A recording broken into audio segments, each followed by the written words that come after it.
Know what it is like to live with a smile, masking pain and hurt so deep there aren't enough drugs to cover it up?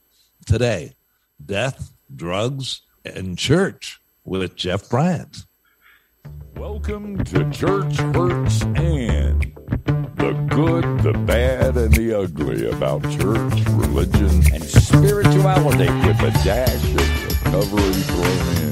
If you've ever had questions about the church, maybe a bit jaded in your attitude toward religion, well, you come to the right place. Our host, he was an honors philosophy student, ordained a Presbyterian minister, planted 3 churches, taught at a prestigious university, but now he's just an aging curmudgeon who never quits asking the question why.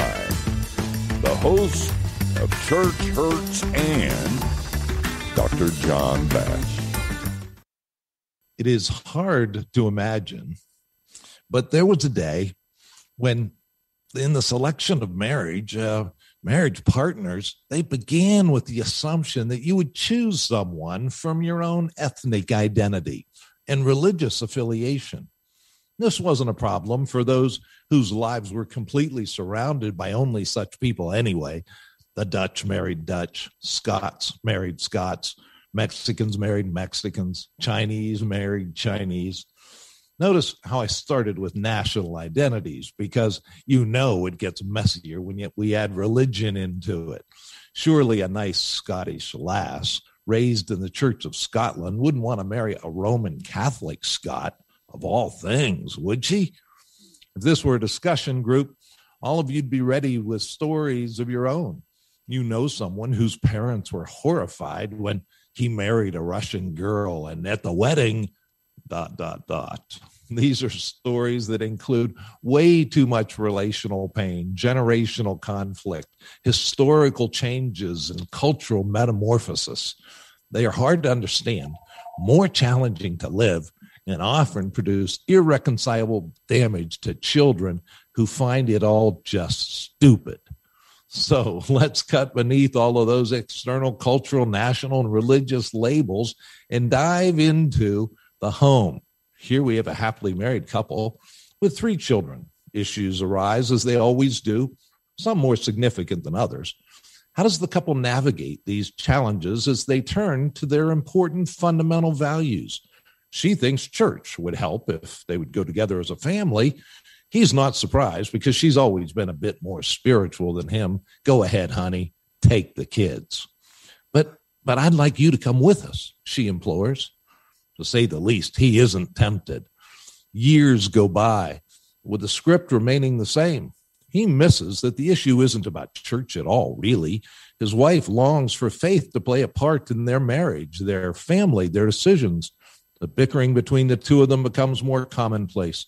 The once passionate love affair turns into an endurance race, finding ways to avoid the growing gap between them. Now what? Let's find out. Welcome, Orange County entrepreneur and wife, Jeff and Shannon Bryant, to Church Hurts and. Hi, John. Jeff, business is booming. Tell me what you do and why is it so busy? Well, I have 2 companies, one that we've had for about 30 years, and me and my wife have worked together in it since the beginning. And that's a service company that does carpet, tile, air duct cleaning, and started a new company about 1.5 years ago where we actually manufacture air duct cleaning equipment. And right now, with COVID, post-COVID, in the middle of it, you can imagine everybody wants to get their ducts cleaned, or everybody wants to start a business cleaning air ducts. So both companies have just skyrocketed. That's a line I've never heard before. Everyone wants to get their ducts cleaned. Right. Hey, Shannon, tell us, somehow Jeff has dragged you along on his business ventures. We're going to talk a little bit more about them, but how's it feel like you're in every one of these businesses, aren't you? Yes, I am. I'm not quite sure how we how he did that, but I've really supported him, with most of the decisions that he's made over his life. But I don't know. It's been tough, and it's been exciting to see what God has done in our business, and it's been a fight, but there's good days and bad days. But it also, when my kids were growing up, I was able to be more at home. So I didn't have to put them in daycare. I would be able to be with them. And so that was important to me. I just know, I remember, and we have a personal relationship, and more about that is going to come out. But I just remember the phone was on your hip or in your ear. It didn't matter if it was the football field or a restaurant. Many people say marriages can't survive, but let's get into what life was like growing up. Jeff, start with you. Somehow Alabama always gets into your story, but you're a California guy. What was life like growing up?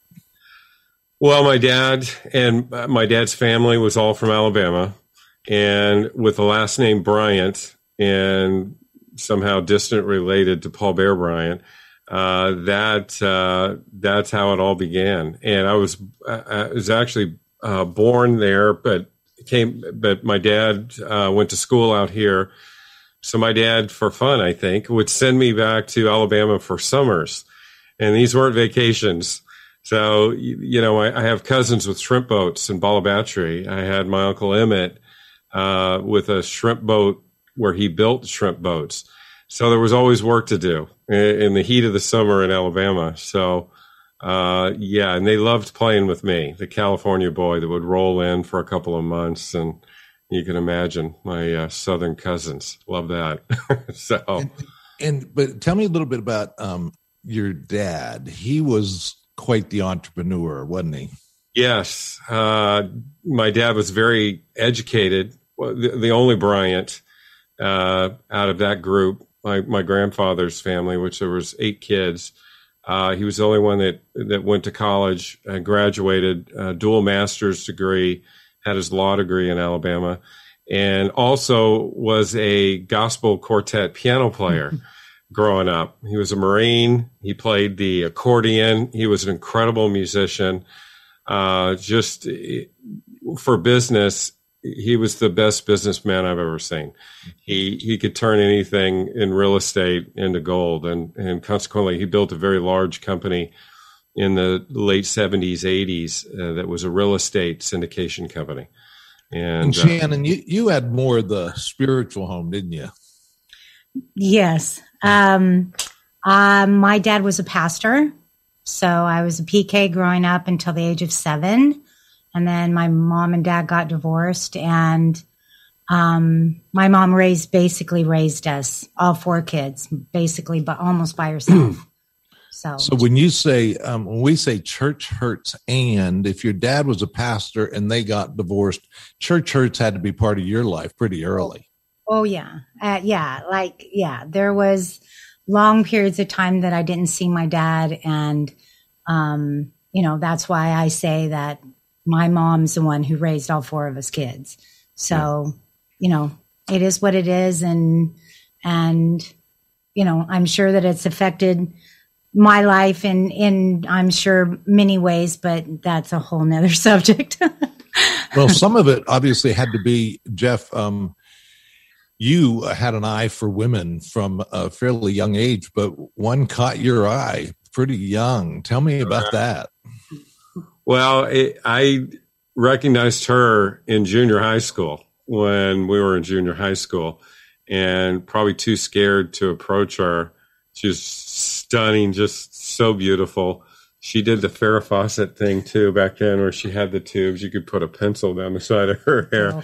But she was the most beautiful creature inside and out that I ever met. And thank goodness I joined a band with her brother, Paul, that played keyboards. So I got to see her more often.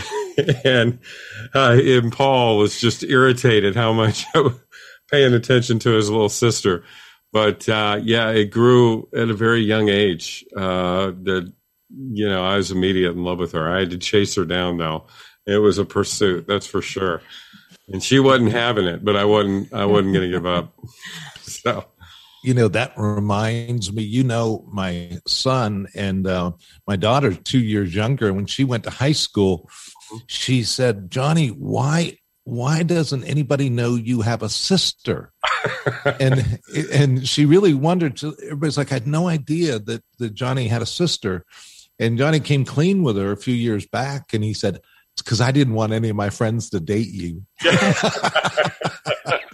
Sounds like Johnny. That definitely sounds like Johnny. Yeah. So Paul was protective of his little sister, but that didn't work. And you guys got married young. We did. Right? However, we dated for a very long time compared to most of our friends that got married, out of high school. We dated 7 years before we got married. And then we waited 7 years to have kids.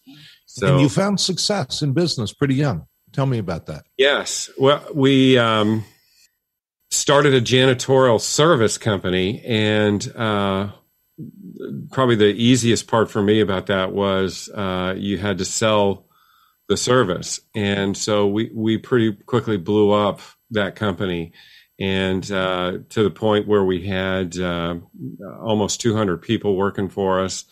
We grew very fast, and we were in 4 states. And probably the biggest problem and maybe one of the negatives that I got from my dad is, my God at that time was money. And so I would work 100 hours a week was not a problem for me. And I was gone 2.5 weeks out of the month because we had places all over in 4 different states. So, and we had probably some of our toughest times at that time because I couldn't understand, I provided as best I could. She drove the nice car. At the point we were living at the beach on the water and all the things you think are successful. Until one time, being gone for a 2.5 week period of time, I came back and it was a wake up call for me and her both. And even Tanner, my son Tanner, was 2. And I came out, and even though I was home periods of time, I wasn't really home. I'd get home when he was asleep. So came walking out of the back bedroom, and it was the morning. I was so happy to be home. I just came off a 10-day trip, and I was just burnt out. And we were at the beach. It was beautiful. And I came out, and Tanner was sitting in his high chair with Cheerios, I remember. And he saw me and got scared, like he didn't recognize who I was. Me and Shannon took a long walk on the beach that day and said, what are we doing here? Why are I'm turning into something I don't want to be. We fight all the time. And sure, the business was great, but it didn't matter. And tell me, how does that relate to there's a bomb that happened in your life early as well. I think You were only 22. Was that around the same time? 24. I know you were 22 because we're similar in that regard regarding our dad. Yeah, because we got married when we were 22. Yeah, we got married at 22. So it's about 24. What's the additional bomb? Business was going so great and everything. My dad committed suicide, and he was the head of a large company and had about $400 million in property back then. That was a lot of property in the 80s, $400 million in property all over the place. And my dad didn't trust many people. So he left it to me. And not only left it to me, but had specific designs how it would be taken care of, because there was insurance money, over $2 million that was going to be paid out to me, and he wanted certain things done with it. My dad was my hero, always has been. But one of the things that I see now is that his purpose for being alive was messed up. And his purpose was business and making money for other people. He had investors all over the country. So when that purpose ended, because tax laws changed and all of a sudden he's not making money for other people, his purpose for living went away. And that's probably the biggest thing that it took me a long time to figure out. I thought he was this hero for the longest time, but he didn't trust anybody else at that point. And so at 24, I was mad that this business, I felt like it was a business decision to him. It wasn't something crazy. He looked at it as, I can have this influx of capital will come into the company and fix things. That's how he looked at it. He didn't look at it as what his worth was.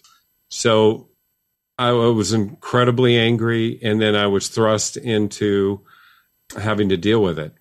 And I think I was going to say there's two sides even for you now. So you have the personal side. My dad has just killed himself. I mean, I can't imagine the horrifying results. It seems sometimes when we think of suicide, for years and years, the church held the position, particularly in the Roman Catholic Church, that, it was the sin you can't be forgiven of. Right. And I look back and I say, I wonder why, because you don't get that out of the Bible. And I thought, well, maybe it's a good deterrent. They don't want people out there killing themselves. Because when people get that desperate, they oftentimes, the pain is just so great, they can't handle it. Right. And yet here, what's left, the pain that is caused to you, you have to deal with all that, your dad, and kind of an embarrassment, humiliation side. But now you have to be the businessman saying, Dad got stuck. He wanted out. Right. What did you do with the money? It forced me to come back to the company, and I had to leave my job. I had to thrust myself back into that, and in the middle of turmoil with a lot of people all over the place. I honestly think, knowing my dad, how he was, I think he was in so much pain. I don't think he would have probably thought it through or understood how difficult it was going to be at 24. And I was angry. Well, just even personally. Yeah, just personally having come back into it. And I could care less about the money. The money came in. Everybody, so many family members you can imagine. It was 2 million plus more millions. It was, a lot of money. And I could care less about that money. That money to me was blood money. I didn't want to have anything to do with it. And the quicker I could. And he left me a tape on what to do, very logically, how he wanted this taken care of. And of course, I had a lot of family members that thought, forget that. He did nothing wrong. This is an investment. You didn't say what you were doing. They're saying, forget what? But what were you doing? Well, giving the money back to the actual investors. I actually gave much of the money back, almost all of it, to the investors. I took care of my brother. He had certain people certain amounts of money that he wanted to leave to other people. Yeah. So he made sure that was done, but then the rest of the money. And then the rest of it, I chose to do what he told me to do. And through that was the worst time of my life. That's when partying, drugs, everything came into that to kill the pain. And I was in a lot of trouble a couple of times, got thrown in jail in the middle of court because I tried to assault the other, did some stupid things. Now, but, was leaving the attorney's office and was in tears, was dressed up in a suit, and the police officer pulled me over, and because I had been crying, thought I was on drugs, and got in an altercation with him and ended up over the hood of my car and ended up in jail again. So it was not a good time for a lot of reasons. And, drinking and drugs was the easiest way to kill that pain and everything else. Before we jump into that, and we're going to, and there's some good news coming up, but let me just take a break. Yeah. And mention Standing Stone. Jeff and Shannon are great supporters, and but Standing Stone is an organization I work for and partner with, where we deal with frontline workers in the spiritual world, pastors, missionaries, folks who are dealing with real issues, kind of like this in daily life with people. And sometimes they get discouraged themselves and real discouraged. And that's what I do. I work with those folks and encourage them, give them a listening ear, an arm to lean on. And I'd just ask that you might consider today joining my support team to continue this work so we can continue to do it. And even on the podcast here, help us be able to continue to get the message out on the radio and through the podcast. We'd really appreciate it. I'd encourage you, go to churchhurtsand.org, and it'll tell you right there how to sign up, and there's a little donate button. And if you have any questions, just write us. We'd love to hear from you and hear your story.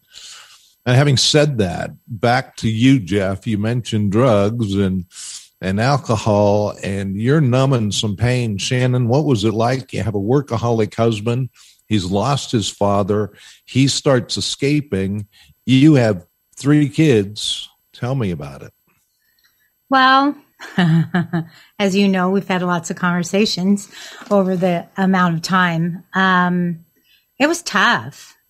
Here we have our own business, and there's days when he would say he would be doing something, and then before you know it, his phone goes off, and I have to do what I have to do. I have to feed my kids. I have to get them to school. I have to do all the things that I normally do and run a business, so I had to pick up where all that was left off. Things went through the cracks there, but you know what? It was what it was at that point.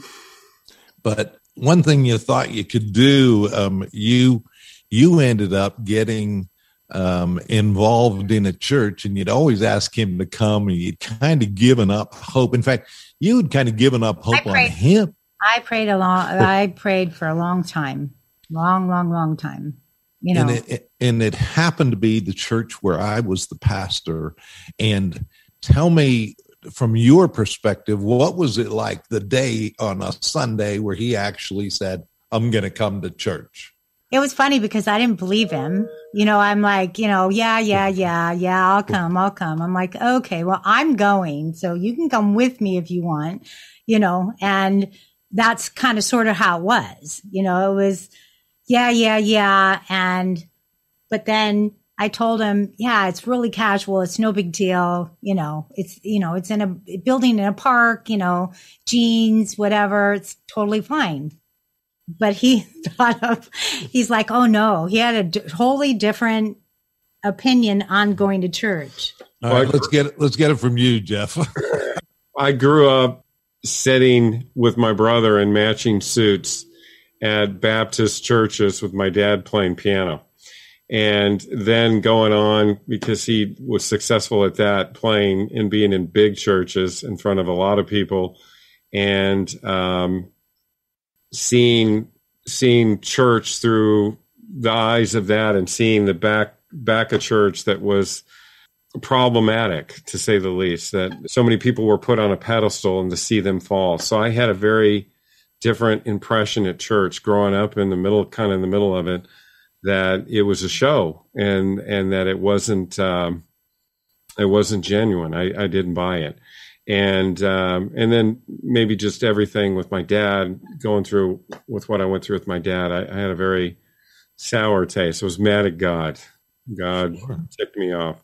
The first time I went, I was dressed, of course, in a shirt and tie like you're supposed to go to church. And I met you, and you threatened to cut my tie off, which I went, wow. And you were a big part of that, John. You worked on me hard to get me going to church, and then knowing that I played drums, get me involved in church, getting back playing drums again, and fell in love with something that I'd forgotten about long before, and fall in love with the little church in the park and the people that were involved in it. So we kind of need a warning. I feel like we need a warning sign. I remember, oftentimes a stereotype of church in certain churches, it's true. They're filled with women. Right. And that can kind of be true. I see in other places in the world, but I know in my churches, oftentimes you'd have women saying, I really wish my husband would come. And I know that's a stereotype and that's politically incorrect, but what else is new? But I want to say warning, because the next thing you might get is, my husband's not around. He's at church all the time. And that kind of happened to you. It did. We got you into playing drums in church. And you and I ended up becoming the guy who was the best friend of the pastor, which was really weird to some of your relatives going, really, what's going on here? But you still had a secret that had to get dealt with. Tell me about that, because it was a big one. Yeah, it was when the pain would seep in, and I never properly dealt with how my dad died and how that went down. for me, the escape would seep back into it. I thought, at least, I was pretty good at hiding it to most, people didn't know, but it was a way for me to retreat and kill the pain for a while. It never obviously works, but it was temporary, and it would be, these were not happy times. These were not good experiences. These were, whatever way to deal with killing what you were feeling at the time. That was it. Well, this is really almost too vulnerable. But reality is, at that point, as your friend, and as one Shannon would call when you disappear for a couple of days. And I remember saying, Shannon, kind of got to tell the kids. And I remember you saying, oh my gosh, I'll die. And in fact, and then she did. And that was a lot of years ago.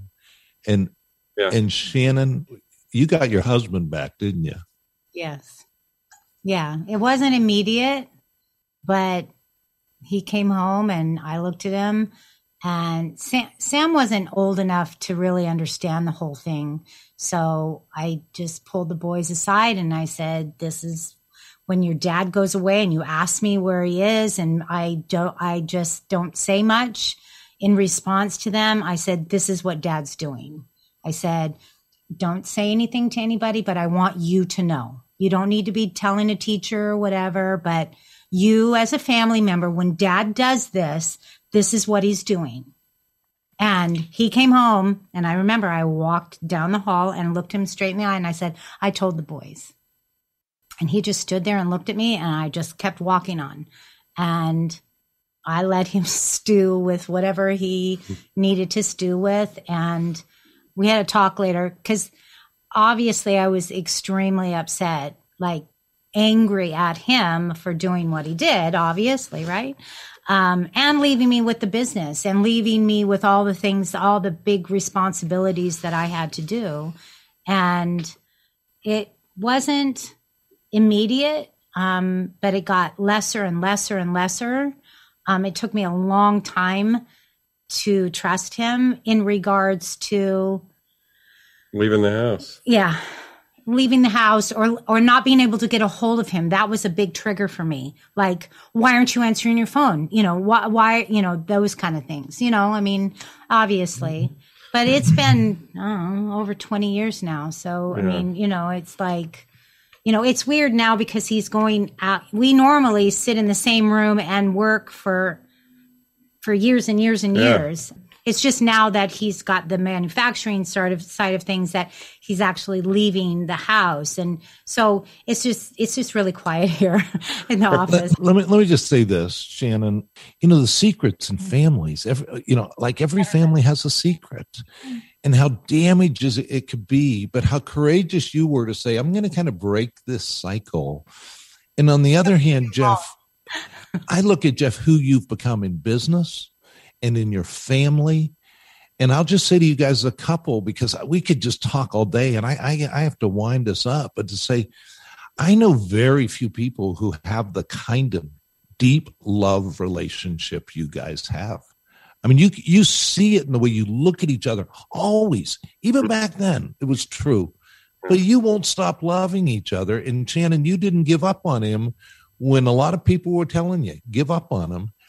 And Jeff, you've become such a leader. I'd love to tell the stories of the guys you've gotten started in business who worked for you. And you said, I'm going to give you some money and let you start your own business. Yeah. And the people who want to be your friend and they just can't, there's not enough. But let me let you guys brag just for a second, because you've, in the recovery world, there's a lot of people go into recovery centers and they know the date and the time and all. You didn't. You already had a God, I mean, you had a relationship with Jesus, and you finally said, you get the drug side, you get my marriage, you get my kids, you get all of it. I'm not going to hold this part back anymore. Right. It came down to me weeping and praying. And it was a moment that I made a promise to God. And, that's when it changed. And I hadn't broke that promise. So I said, I just said I can't be that person anymore. And that's when I knew there was a God. Because guys, I'm going to say a few words before we close, but just I love your story, the grace, the healing. We're part of living the and life here. It's church hurts and. We don't have time to tell of Tanner's wedding the other day and just good things that have come about. But let me just say this. I don't have many occasions where I'm asked for references these days. But if I had one, I'd be sneakingly honest. I like to do that on forums. When people are expecting you to be hiding something, I enjoy putting down something that would reveal more truth than anyone would guess. Why does he have the owner of a carpet and duct cleaning company on here, they might ask? Answer, because if you pursue it, he knows my secrets. Why would I risk that? The things these guys could tell about me. Answer, because I trust Jeff Bryant, even with my secrets. One day, Jeff and I were talking on his embarrassingly messy back porch. There's a whole story we didn't go into, but Mr. Cleaner loves to blame his wife for everything. So even the back porch was messy because it was her fault. I would roll my eyes, and I was still drinking back then. And so I'm sure I had a cold beer in my hand, but we didn't need that, to get honest. Parallels in our lives started to come together, not the least of which was that we had both been forced to grow up quickly, losing our fathers at a similar age, both of them being 52. His father took his own life. My father poured his into a bottle. Both are tragic in very similar ways, yet the sadness and the camaraderie of our shared pain, we were both filled with thankfulness. Somehow we knew that we were going to travel a different path and encourage one another along the way. So over the years, we've laughed a lot, and we've cried together more than either one of us hoped would happen. Life can be rough, no doubt. Yet in the midst of it all, we've been able to share in something else, because we met another son who introduced us to his father, who was in the adoption business. The son's name was Jesus, and his father told us, "I will never leave you nor forsake you." We signed up. It's worth a thought. For Church Hurts and, this is John Bash. Go and enjoy God today, won't you? Well, that was worth a thought for sure, and brings us to the end of this edition of Church Hurts and. Next week, it's rumored we'll be walking on the edge of controversy, stirring the pot of denial, and finding movement of the divine. Our host, Dr. John Bash, is a shepherd with Standing Stone, a non-profit ministry committed to caring for pastors and Christian leaders at risk of leaving the ministry prematurely. Come visit us at churchhurtsand.org. Tell us your story while you're there. Until then, remember, church hurts isn't the end of the story. Now go into the end and enjoy God today, won't you?